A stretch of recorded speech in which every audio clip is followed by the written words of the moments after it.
नमस्कार, स्वस्थ रहे हरियाणा में आप सभी दर्शकों का स्वागत है। मैं हूं आपके साथ मनोराज सक्सेना और आज हम बात करेंगे महिलाओं में होने वाली यौन रोगों और आईवीएफ तकनीकी द्वारा संतान पाने के उपायों की।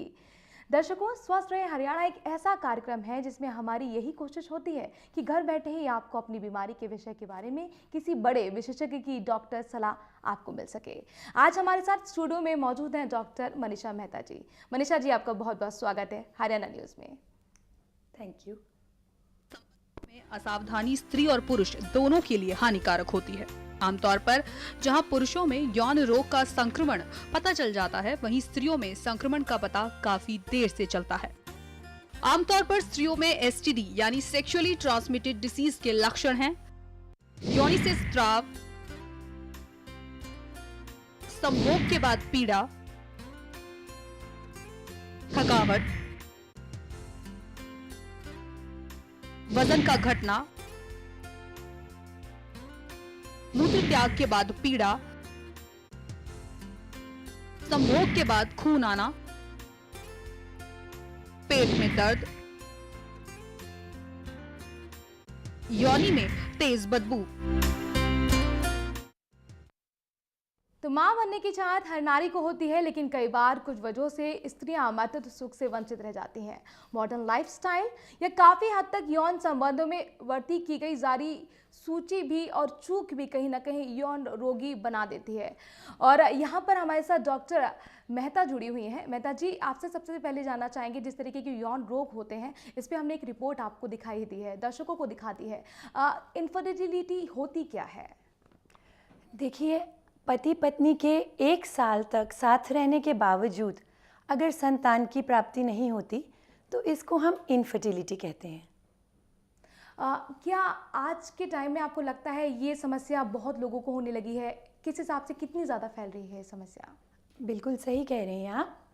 वैसे ही ये समस्या लगभग 10 to 15% ऑफ द कपल्स में देखी जाती है और देखा जाए तो 1980s के बाद ये समस्या निरंतर बढ़ती जा रही है।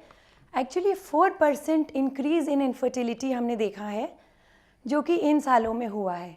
जी, मैं अपने दर्शकों से गुजारिश करना चाहूँगी कि हमारी फ़ोन लाइंस खुल चुकी हैं। अगर आप भी महिलाओं से जुड़ी कोई यौन रोग से जुड़ी सलाह चाहते हैं, समस्याओं के बारे में जानना चाहते हैं या इनफर्टिलिटी के बारे में जानना चाहते हैं, आईवीएफ तकनीकी के बारे में भी हम आपको बताएंगे। उनसे जुड़े तमाम आपके अगर अंदर सवाल हैं, कोई क्वेरीज है, जिज्ञासा है, आप हमें सीधे कॉल कर सकते हैं। टीवी स्क्रीन पर नंबर लगातार फ्लैश हो रहे हैं। मेहता जी, सबसे पहले आप मुझे ये बताइए कि इनफर्टिलिटी आपने बता दिया कि 1 साल तक अगर आप रिलेशन में हैं, उसके बावजूद भी कंसीव नहीं कर पा रहे हैं, तो इट मीन्स कि इनफर्टिलिटी की समस्या आपके साथ जुड़ी हुई है। पहले ये चीज़ें कम हुआ करती थी, अब वाकई बढ़ रही हैं। इसके पीछे की वजह क्या है? देखिए, सबसे मेन कारण तो है कि लेट एज ऑफ मैरिज। हम देख रहे हैं लोग कैरियर ओरिएंटेशन में लगे हुए हैं और एज बहुत बढ़ गई है जी। और लेडीज़ में स्पेशली देखा जाता है कि जैसे जैसे एज बढ़ती जाती है उनकी एग क्वालिटी और काउंट घटता जाता है, तो नेचुरली वो इनफर्टिलिटी को लीड कर रहा है। इसके अलावा स्ट्रेस जो आजकल की लाइफ में पहले से बहुत ज़्यादा हो गया है, pollution, radiation, increased mobile exposure, बहुत ज़्यादा मोबाइल यूज़ कर रहे हैं आजकल की, और उससे भी बहुत फ़र्क पड़ता है हमारी अंडे की क्वालिटी, स्पर्म की क्वालिटी में, और भी बहुत सारे लाइक पॉल्यूशन वगैरह भी इसके कारण हैं। जी, मनीषा जी, नॉर्मली लेडीज़ में प्रेगनेंसी के चांसेस कब सबसे ज़्यादा होते हैं?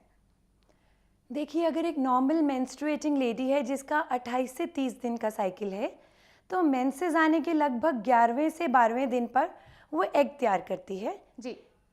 एचसीजी हार्मोन के अंडर ये एग निकल जाता है और ये ट्यूब में चला जाता है। इस सवाल पर वापस लौटूंगी। एक कॉलर हमारे साथ जुड़ गए हैं। शशि, आपका बहुत बहुत स्वागत है हरियाणा न्यूज में। क्या पूछना चाहती हैं? मैम, ये मैंने ना आईवीएफ करवाया अब। जी। हेलो जी, आपकी आवाज़ हम तक आ रही है, आप अपनी समस्या रख सकती हैं। तो मैम, ये मेरे को इसके बाद ये परहेज वगैरह बता दो कि कैसे सावधानियां रखनी है। नहीं, आपको आईवीएफ में प्रेगनेंसी आ गई है? हाँ जी, आ गई है। और प्रेगनेंसी सिंगल है? हाँ जी मैम, सिंगल है। थोड़ा सा एक्स्ट्रा प्रिकॉशन 3 महीने तक और उसके बाद बिल्कुल नॉर्मल। जो दवाइयाँ प्रिस्क्राइब की हैं वो करना होगा मुझे? हाँ जी, उसमें क्या क्या करना होगा नॉर्मल प्रोग्रेशन में? देखो, मैं ये कहती हूँ कि बहुत ज़्यादा परहेज़ की ज़रूरत नहीं है, नॉर्मल लाइफस्टाइल लीड कर सकते हैं। हाँ, भारी काम का ज़रूर परहेज़ करें। Okay ma'am. मैम इसमें जैसे मेरे को ना यहाँ धुनी से ऊपर वाली जगह में पेन रहता है थोड़ा ज्यादा। ये नॉर्मल भी हो सकता है, कोई ऐसी बात नहीं है। ओके मैम, तो इसमें 3 मंथ का बेड रेस्ट होता है? 3 मंथ्स का थोड़ा सा ज़्यादा रहता है। एक बार 12 वीक्स की प्रेगनेंसी हो जाती है तो फिर आप बिल्कुल नॉर्मल प्रेग्नेंट लेडी जैसे रह सकती हैं। चलिए, बहुत बहुत शुक्रिया शशि हमसे बातचीत करने के लिए। उम्मीद है कि आपको यहाँ पर आपका आंसर मिल गया होगा। मनीषा जी, आपसे हम बातचीत कर रहे थे कि नॉर्मली लेडीज़ में जो प्रेगनेंसी के चांसेस कब सबसे ज़्यादा होते हैं। मेंस्ट्रुएशन साइकिल से कुछ आप जोड़कर बता दीजिए। हाँ जी, हाँ जी। ऐसा है कि मेंसेस के लगभग 12वें से 14वें दिन तक जब एग तैयार होता है जी, तो फिर ये ट्यूब में चला जाता है रप्चर होने के बाद। अगर इस टाइम पे हस्बैंड और वाइफ का कांटेक्ट होता है तो ये टाइम है जब प्रेगनेंसी आने के सबसे ज़्यादा चांसेस रहते हैं। और इसके विपरीत अगर किसी को परहेज़ करना है तो इन दिनों में प्रिकॉशंस लेनी चाहिए।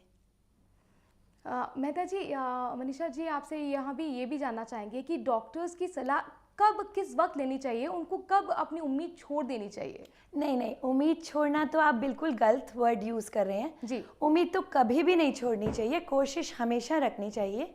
मॉडर्न टेक्नोलॉजी में अब लगभग हम सब समस्याओं का हल निकाल लेते हैं। नहीं मनीषा जी, यहाँ पर ये जानना चाह रहे हैं डॉक्टर एडवाइस की आपको कब जरूरत हाँ पड़ेगी? जी, हाँ जी। जैसे 1 साल तक आप रेगुलर ट्राई कर रहे हैं और आपको लग रहा है कि कोई भी कारण नहीं समझ आ रहा है नहीं प्रेग्नेंट होने का, तो हस्बैंड और वाइफ दोनों को डॉक्टर के पास जाना चाहिए, सारे टेस्ट कराने चाहिए ताकि पता चले कि कारण किस में है, किस में कमी है।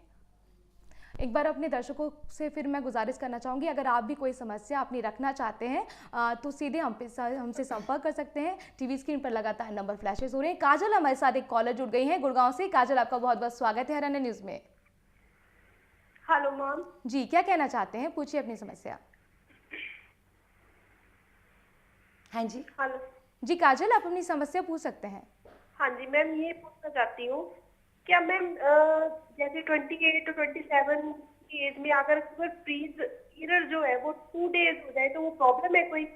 नहीं, क्या कभी ये नहीं, नॉर्मली हो जाता ये है? नॉर्मल भी हो सकता है, ये नॉर्मल भी हो सकता है, कोई प्रॉब्लम नहीं। तो मैम मेरे भी कोई बच्चा नहीं है, जैसे मैंने नहीं, फिर तो आपको किसी डॉक्टर को दिखा के कोई और कारण ढूंढना चाहिए। खाली पीरियड 2 days रहना कोई प्रॉब्लम नहीं है। ओके हाँ जी। जैसे चलिए, बहुत बहुत शुक्रिया हमसे बातचीत करने के लिए। उम्मीद है आपको सवाल का जवाब मिल गया होगा। यहाँ पर अक्सर देखने में ये आता है मनीषा जी कि अक्सर जब बच्चा नहीं होता है, संतान सुख की प्राप्ति नहीं होती है, कहीं ना कहीं ब्लेम जो है हमेशा लेडीज़ को ही लगाया जाता है। क्या लाइफ पार्टनर दूसरे को भी इस चीज़ के चांसेस हो सकते हैं कि उसकी वजह से भी बच्चा नहीं हो पा रहा हो? देखिए, स्टैटिस्टिक्स के मुताबिक 100 में से लगभग 30% ऐसा होता है जबकि लेडी की प्रॉब्लम की वजह से बच्चा नहीं हो रहा है। 30% केसेस में जेंट्स या हस्बैंड रिस्पॉन्सिबल होता है। 30% ऐसे केसेस होते हैं जहां दोनों की ही कुछ ना कुछ समस्या होती है। और आपको बहुत जान के हैरानी होगी कि 10% केसेस में हम कोई कारण ही नहीं ढूंढ पाते, जिनको हम अनएक्सप्लेन्ड इनफर्टिलिटी कहते हैं। तो इट मीन्स कि लाइफ पार्टनर दोनों ही जिम्मेदार होते हैं इस चीज़ के लिए और दोनों को ही ज़रूरत है डॉक्टर एडवाइस की और टेस्ट की। बिल्कुल। शुभम अगले कॉलर जुड़ गए हैं कुरुक्षेत्र से। शुभम, बहुत बहुत स्वागत है हरियाणा न्यूज़ में, पूछिए अपना सवाल। हेलो जी शुभम, आपकी आवाज़ हम तक आ रही है, आप अपना सवाल पूछ सकते हैं। मैं ये पूछना चाह रहा था कि मेरी जो मिसेज है उनको 2-3 महीने रेगुलर पीरियड होने के बाद फिर पीरियड जो है वो रेगुलर नहीं होती, 1-2 महीने निकल जाते हैं, ऊपर हो जाते हैं। देखिए, ये कोई हार्मोनल डिस्टर्बेंस हो सकती है। बहुत बार हमने देखा है कि पीसीओडी होता है जिसमें भी हार्मोन्स की डिस्टर्बेंस होने के चांसेस बहुत ज़्यादा हैं। कई बार पीसीओडी एक कारण होता है जिसमें पीरियड्स ऊपर चढ़ के आते हैं, जैसे आप बता रहे हैं। इसके अलावा थायराइड या प्रोलैक्टिन की प्रॉब्लम की वजह से भी ऐसा हो जाता है। आपको डॉक्टर को ज़रूर दिखाना चाहिए और टेस्ट कराने चाहिए। चलिए मैम जी पूछिए। मैम वो इलाज तो डॉक्टर से चल रहा है, दवाइयाँ लेने के बाद भी पीरियड टाइम में डिस्टेंस काफी आ जाता है। नहीं, आप मुझे एक सवाल बताएं कि क्या आप बच्चा चाह रहे हैं या खाली पीरियड ही आपकी समस्या है? मैम दोनों ही प्रॉब्लम्स हैं।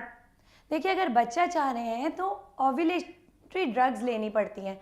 हो सकता है कि कई महीने आपकी वाइफ को ओव्यूलेशन यानी एग बनता ही ना हो, तो ऐसी नहीं, कंडीशन मैम, में अभी पीछे चेक किया था तो उसमें 15 के करीब एग बना हुआ था। नहीं, आपकी आवाज़ क्लियर नहीं आई। मैंने अभी लास्ट ईयर एग वो करवाई थी चार, उसमें 15 के करीब एग बना हुआ था। हाँ जी, पर आप कोई बात नहीं, लगातार कई महीने ओव्यूलेशन इंडक्शन की ड्रग्स लें। अगर उसके बावजूद भी प्रेगनेंसी नहीं होती है अंडा हर बार टाइम से बनने के बाद, तो फिर सोचना पड़ेगा कि आगे क्या करना है, because step by step approach होती है। जिस Okay, महीने ma'am, आपको thank you. 3 महीने महीना नहीं आया, इसका मतलब उस महीने ओव्यूलेशन हुआ ही नहीं। एक और कॉलर हमारे साथ जुड़ गए हैं कमलेश कुमारी हिसार से। बहुत बहुत स्वागत है आपका कमलेश नमस्कार जी। जी। पूछिए अपना सवाल। जी मेरी एक चाची है जी। हाँ जी, हाँ, उसकी उम्र जी 50 साल हो रही है। ठीक है। 50 साल की उम्र हो रही है जी। हाँ जी, उसके कोई बच्चा नहीं है। ठीक है। उम्र 50 साल है जी। देखिए, ऐसा है कि हम ओल्ड लेडीज़ में भी जिनमें मेंसेस बंद हो जाते हैं, प्रेगनेंसी के लिए ट्राई कर सकते हैं। इसमें हमें डोनर एग का सहारा लेना पड़ता है। डोनर एग मतलब अंडा डोनेट करेगी कोई ऐसी लेडी जिसने अपनी फैमिली कंप्लीट कर ली है। कुछ इंजेक्शंस लगते हैं और उसके बाद एक सुई के माध्यम से हम अंडे निकाल लेते हैं। अच्छा, और इस उम्र में भी बच्चा हो सकता है उसका? जी हाँ, हो सकता है, पर सबसे इम्पॉर्टेंट बात यह है कि क्या वो 50 साल की उम्र में स्वस्थ हैं कि नहीं। मान लो उनको कुछ खुद की प्रॉब्लम है तो डॉक्टर कभी एडवाइस नहीं करेगा। 45-48 तक चलता है। 50 के बाद हम लोग बहुत ज़्यादा एडवाइस नहीं करते। चर्बी ज्यादा बढ़ी हुई है। हाँ जी, चर्बी ज्यादा बढ़ी हुई है, मोटी ज्यादा हो रही है। हाँ वही कह रही हूँ, आप एक बार डॉक्टर से ये सलाह लें कि क्या वो माँ बनने लायक हैं भी कि नहीं। प्रेग्नेंट तो वो हो सकती हैं, पर ये ना हो कि प्रेगनेंसी आने के बाद कुछ ऐसी प्रॉब्लम्स आए जिससे उनकी लाइफ को खतरा हो जाए। बहुत साल पहले तो हमने भी चेक करवाया था डॉक्टर से। कहाँ, किस डॉक्टर के पास लेकर जाएं जी उसको? ये तो आप अपने शहर में देखिए, ये तो मैं क्या एडवाइस करूं। हम हिसार से बोल रहे हैं जी हम तो। चलिए, बहुत बहुत शुक्रिया हमसे बातचीत करने के लिए। तो यहाँ पर डॉक्टर एडवाइस की आपको ज़रूरत पड़ेगी। यहाँ पर मनीषा जी हमारे साथ हैं दर्शकों, और हम आपको बताएं कि हम यौन रोगों से जुड़ी यहाँ पर बातचीत कर रहे हैं, महिलाओं से जुड़ी, और कहीं ना कहीं जो प्रेगनेंसी में कॉम्प्लिकेशंस आती हैं आईवीएफ तकनीकी से आप कैसे एक बेबी को यहाँ पर कंसीव कर सकते हैं, इन तमाम मुद्दों पर चर्चा कर रहे हैं। लेकिन अभी फिलहाल एक छोटे से ब्रेक के लिए रुक रहे हैं, और ब्रेक पर जाने से पहले हम आपको बता दें कि आप अगर पर्सनली कॉन्टैक्ट करना चाहते हैं डॉक्टर मनीषा मेहता से तो आप कर सकते हैं। टीवी स्क्रीन पर उनका एड्रेस और कॉन्टैक्ट नंबर आप देख सकते हैं।